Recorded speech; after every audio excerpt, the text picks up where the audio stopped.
Chers compatriotes, le président Sassou vient de présenter son message sur l'état de la nation. Un exercice qui aurait dû être un moment de vérité envers le peuple congolais. Or, ce que nous avons entendu, ce n'est pas un tableau de la nation, c'est un récit fabriqué, un récit éloigné de la vie réelle des Congolais. Le président a longuement parlé de paix. Il a rappelé des événements du passé, presque comme pour faire peur au peuple congolais et pour justifier son propre maintien. Mais la vérité est que la paix qu'il décrit n'est plus ressentie par les Congolais.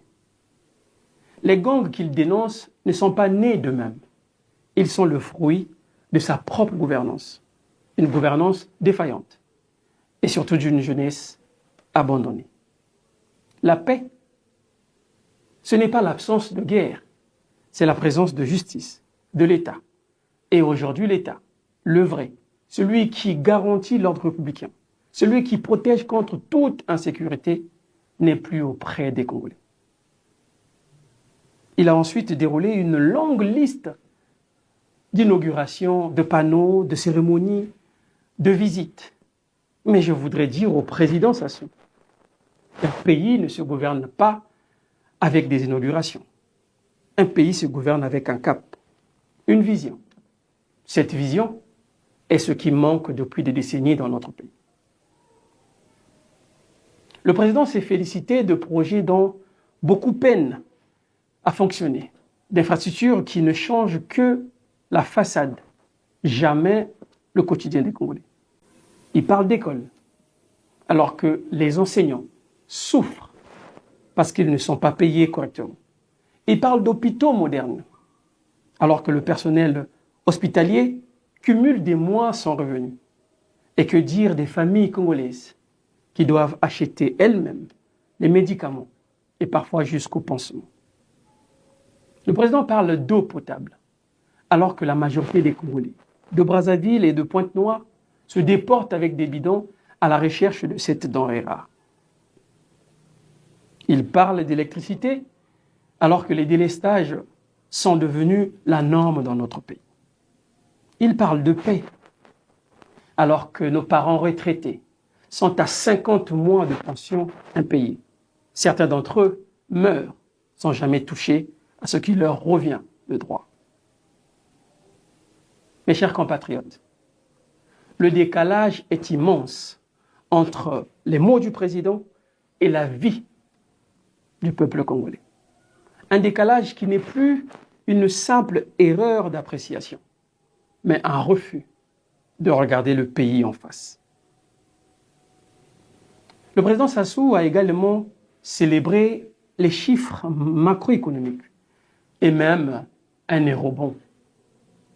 Mais dites-moi, à quoi servent les chiffres lorsque les Congolais ne mangent pas à leur faim? À quoi sert la croissance lorsque elle ne sort pas le peuple de la misère? Il y a une vérité qui n'a pas été dite par le président. C'est que l'économie congolaise reste dépendante.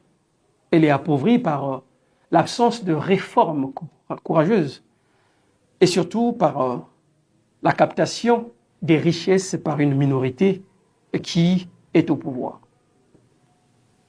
Le chef de l'État, M. Denis Sassou Nguesso, a consacré la moitié de son message à la diplomatie. Mais le constat est là. Lorsqu'un dirigeant parle davantage de son image à l'étranger que du destin de son peuple, cela en dit long sur sa priorité réelle. Pendant que M. Sassou parcourt le monde avec l'argent des Congolais, le peuple souffre. Pendant qu'il répète les mêmes discours de sommet en sommet, nos parents retraités s'enfoncent dans la précarité. Notre jeunesse cherche à quitter le pays, faute de perspective. Cette jeunesse ne demande pas qu'on l'invoque dans un discours. Elle demande simplement que le pays lui offre un avenir. Et cet avenir, aujourd'hui, n'est pas là. Mes chers compatriotes, ce que nous avons entendu n'est pas un message sur l'état de la nation. C'est un message sur l'état du pouvoir. Un pouvoir qui se regarde lui-même, qui se raconte sa propre histoire, mais qui ne voit plus son peuple. Un pouvoir qui refuse, année après année, d'assumer ses échecs, ses manquements et ses responsabilités. La vérité est simple.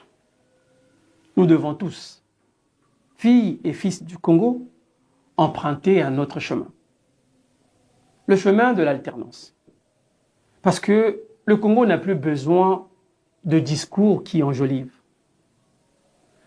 Le Congo a besoin d'un président qui écoute, un président qui voit, un président qui dit la vérité, un président qui sert le peuple. Mes chers compatriotes,